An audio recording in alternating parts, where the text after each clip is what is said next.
morning, my friends. Welcome back to another week of math. You guys have been doing such an excellent job.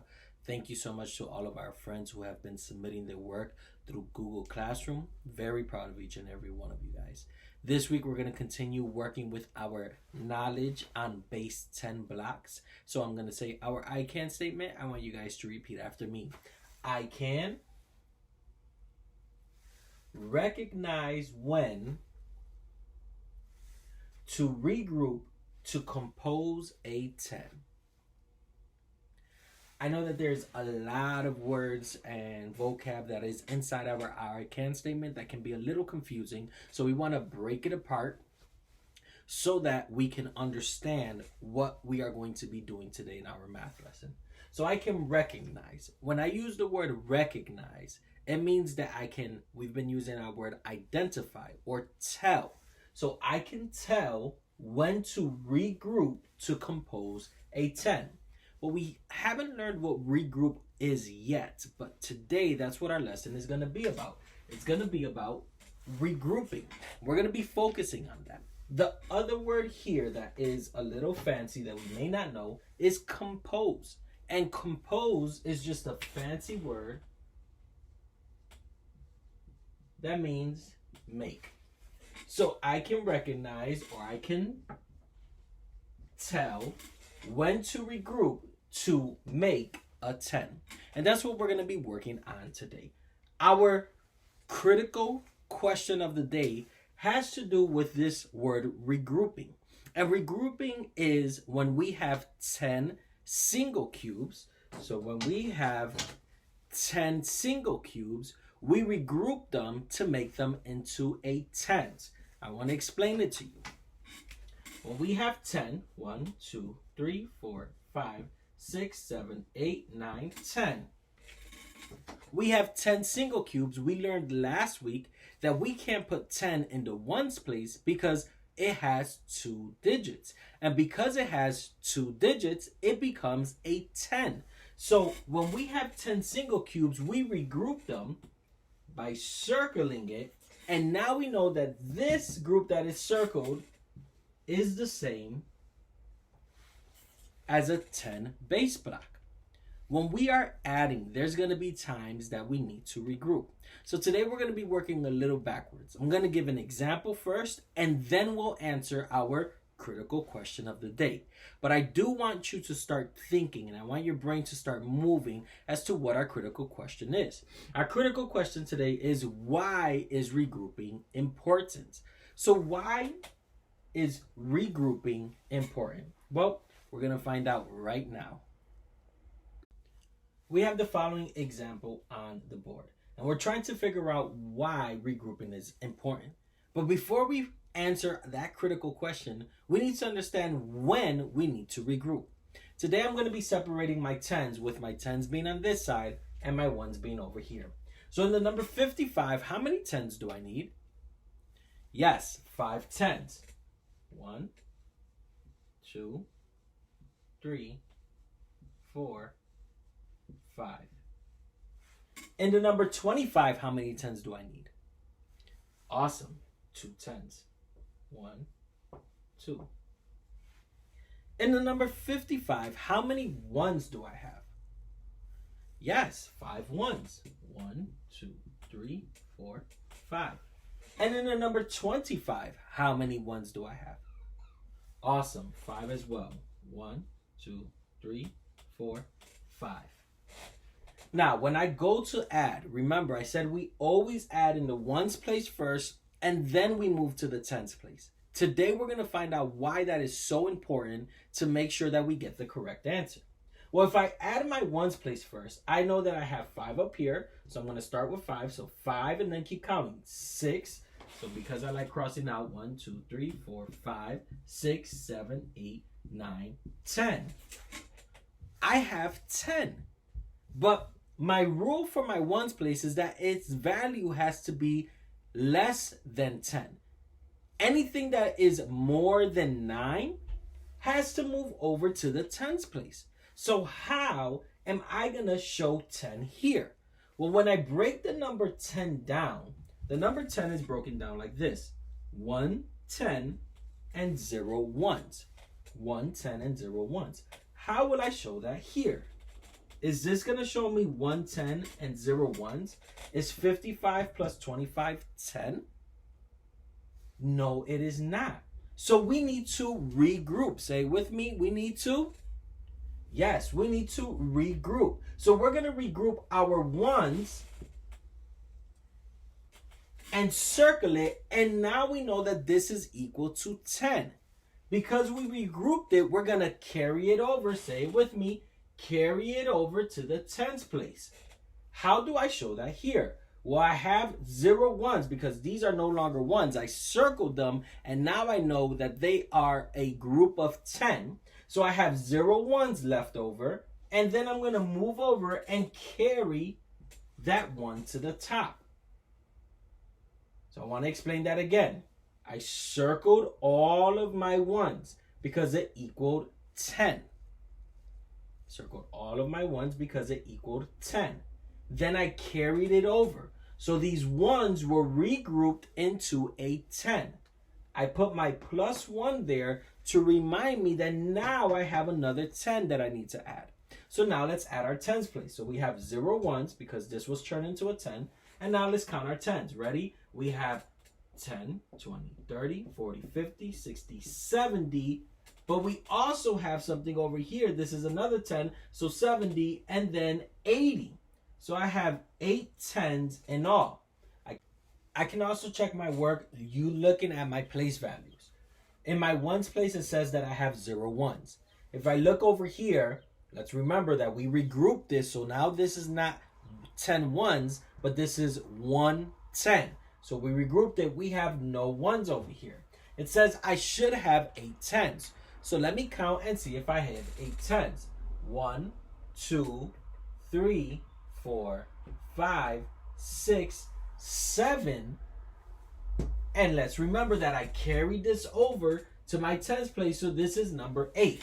And 8 tens equals 80. I know that was a lot to take in. I want you guys to take a deep breath. Let it out. We're going to do some more practice with this right now. But I do want us to remember the 4 steps to solve this. Our 4 steps to solve this is number 1, we draw a picture. Number 2, we solve for our ones place and regroup our 10. Number 3, we carry it over. And number 4, we solve and check. Number 1, draw our picture. Number 2, solve for our ones place and regroup a 10. Number 3, carry it over. Number 4, solve. So let's do another example. This one is going to be a little different because I want you guys to understand this concept.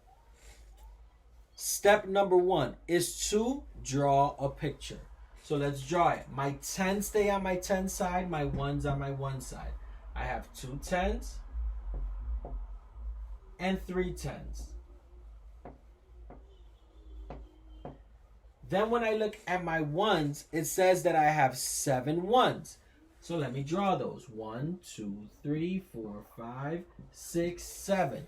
And I have 4 1s in the number 34. 1, 2, 3, 4.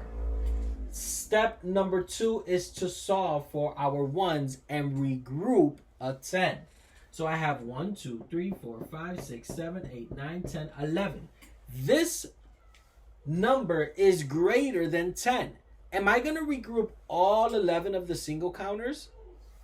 No, I'm only going to regroup 10 of them. We're going to see what we do with the extras in a little bit. So I'm going to count 1, 2, 3, 4, 5, 6, 7, 8, 9, 10. And I'm going to draw my circle around it. Step number 3 is to carry it over. So I'm going to carry this over here. And I'm going to put a +1 where my tens place is. Okay, so we did step number 1, draw. Step number 2, solve for our 1s and regroup. Step number 3, carry it over. And step number 4, now we're going to solve. Well, we have one counter that is left over. We don't want to leave that counter alone. So any counters that are not in the circle, that amount of numbers we will put here. So we have one counter that is not in the circle, which means we have 1, 1. Now we want to solve for our tens. So we'll count our tens. We have 10, 20, 30, 40, 50. And let's not forget about this 10, 60. And we know that in the number 60, there are how many tens? Yes, 6 tens. Now, because I solved it, I'm in step 4. I want to check my work. The way I check my work is by seeing if I have 6 tens and 1, 1. So let's start with our ones. We're not going to count these ones because we've regrouped that into a 10. We've composed them into a 10. So I have 1 single cube that's chilling. 1 and 1 check out. Now it tells me I should have 6 tens. Well, let's count and see. I have 1, 2, 3, 4, 5 tens. Oh, I forgot that this is now a 10. So this should be my 6 10. So I have 6 tens and 1 1, which equals 61. We're going to do another example, and I want you guys to help me through it. Let's remember our 4 steps. Step number 1 is what?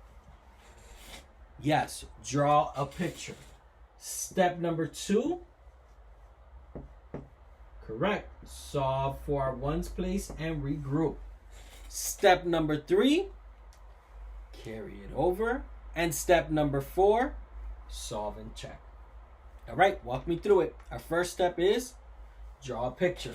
How many tens in the number 38? Great. 3 tens. 1, 2, 3. How many tens in the number 27? Awesome. 2 tens. 1, 2. How many ones in the number 38? 8 ones.